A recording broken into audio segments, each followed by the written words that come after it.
여러분 안녕하십니까? CFC 논평입니다. 오늘은 총회는 총신대에 대한 지도력을 강화하라는 주제로 논평하겠습니다. 8일 총신대 법인 이사회가 모였습니다. 이 이사회가 끝나자 각 언론들이 일제히 이사회 결의 소식을 전했습니다. 이제 몇 군데 언론사 보도 내용을 살펴보겠습니다. 먼저 개혁타임스 보도 내용을 보겠습니다. 이 언론사는 톡보로 총신대 재단 이사회 기여이사, 법인이사 증언 부결이라는 주제로 간략하게 전했습니다. 그 결과로 총신대 재단 이사회 기여이사 증언권은 7대4로 부결됐다. 이런 소식만 간단히 전했습니다. 다음으로 기독신문사 소식을 보겠습니다. 교단지 기독신문사는 아직 소식을 전하지 않았습니다. 참 안타까운 일이죠. 그 다음에요. 리폼드 투데이에서 보도한 내용입니다. 총신재단 기여이사 증언의 건 부결 이렇게 적었고요. 이 언론사는 지난 2월 8일 열리는 총신대학교 재단 이사회에서 정강 개정 등 19개 안건이 상정되어 심의되었다. 이날 정강 개정의 건은 총신을 교단의 직할로 정관에 표기한다는 건이 만장일치로 통과되었다. 그러나 실질적인 효력은 1도 없다. 눈 가리고 아웅이다. 이렇게 했고요. 기여이사를 증언하는 안건은 이사장 21명으로 증언하라는 총회의 압박이 있어도 이사는 이사에서 선출해야지 총회가 선출하도록 하면 안 된다는 이중 상반 논리를 펴서 모 이사로부터 강력한 항의를 받기도 했다. 결국 표결에 붙였으나 제적 14명 중 11명 참석 7명이 찬성하고 4명이 반대하여 부결되었다. 불참자 3명이 참석하고 3명 모두가 찬성하면 계산상으로 가능하다. 그러나 사전에 아무런 노력과 작업이 없이 툭 던지는 정강 개정 안건이 통과되겠느냐 하는 것이 참석 이사들의 공통된 의견이다. 다들 재단 이사장이 안건은 상정했지만 실제로 개정할 의사는 전혀 없는 것이 아니냐는 후원이 압도적이다. 리폼드 투데이 뉴스는요, 좀 이색적인데요. 기여이사를 증언하는 안건은 이사장이 21명으로 증언하라는 총회 압박이 있어도 이사는 이사에서 선출해야지 총회가 선출하도록 하면 안 된다는 이중상반 논리를 펴서 모 이사로부터 강력한 항의를 받기도 했다. 이 기사가 사실이라면 재단 이사장은 대단히 잘못된 사고를 갖고 있는 것으로 보입니다. 왜냐하면 총회가 재단 이사에게 기여이사 증언의 건을 지시한 것은 이사를 총회가 뽑으려고 한 것이 아닙니다. 우선 21명으로 증언한다는 결의를 한 후에 총회와 이사회와 또 총신대 관계자들 그동안 이사 후보를 선정한 그 절차를 따라서 뽑는 것인데 이건 뭔가 이사장이 오해한 것으로 보여집니다. 그런데 이날 다른 이사로부터 강력한 항의를 받기도 했다라는 것을 보니까 뭔가 재단 이사장은 이 총회의 결의와 또 총회와 총신대의 관계를 잘 파악하지 못한 것으로 보여집니다. 그 다음에 리폼드 뉴스 내용을 보겠습니다.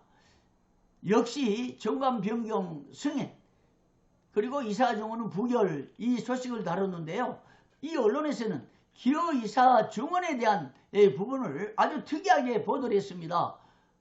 보면요. 이번 이사 증언에 대한 정관 변경 결의는 7명 찬성 4명의 반대로 부결됐다. 이사를 증언하여 기여이사의 제도를 구현하고자 하는 열망은 이해가 된다. 하지만 선임된 이사들이 얼마만큼의 분담금을 내놓을지도 미지수다.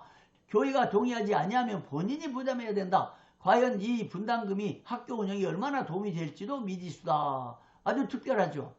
이런 해석은 좀 이색적이면서도 그 논조가 상당히 변한 것으로 보여집니다. 왜냐하면요. 총신대는 총회신학교입니다. 총회의 직영신학교예요. 그렇기 때문에 총회가 지시해서 이사회를 해체시킬 수도 있습니다.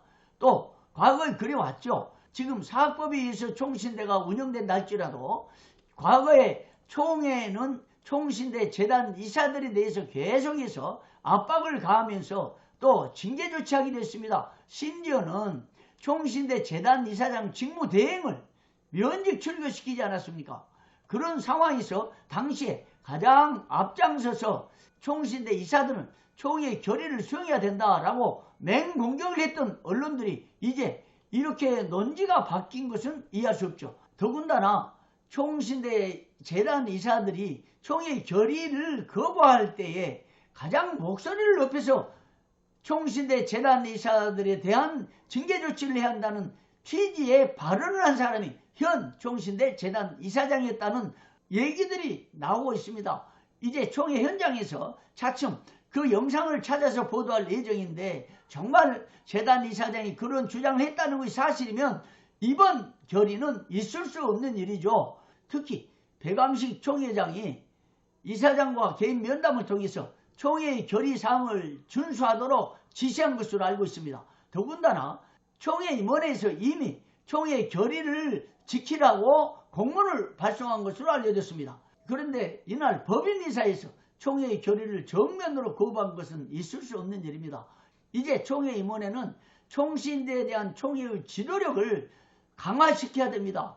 총회 산하 기관에서 총회 직영신학교에서 총회의 지시를 이렇게 거부하고 또 아까 우리 봤던 언론에서 지적했듯이 이사장이 총회의 지시를 수용할 만한 마음이 전혀 없었다. 이런 것이 사실이라면 이제 총회 임원회는 이사장이 속한 해 노예에 대한 일체의 행정 중지 그리고 천서 제한 또 재단 이사장에 대한 징계 지시를 해서 단호하게 총신대를 지도해야 할 것입니다. 이런 식으로 두면 총신대를 총회가 어떻게 지도합니까? 총회가 정말 총신대를 바로 세워보고자 운영이사의 제도까지 폐지하고 기여이사제를 통해서 총신대를 좀 더 잘 지도하고 또 지원하자는 취지로 이 결의사항을 지시했는데 기여이사 제도가 되면 과연 이사의 분담금을 누가 낼까? 그런 불필요한 우려까지 하면서 총회의 결의를 거부했다. 이건 있을 수 없는 일입니다. 이렇게 총회의 지시를 정면으로 거부한 것은 해총회 행위죠. 총신대를 그렇게 둬서는 안 됩니다. 내일 총회 임원회는 반드시 법인 이사장이 해총회 행위를 하고 총회의 결의를 거부한 것에 대해서 적절한 조치를 취해서 총회의 지도력을 강화해 주시기를 바랍니다. 지금까지 CFC 논평이었습니다. 여러분 고맙습니다.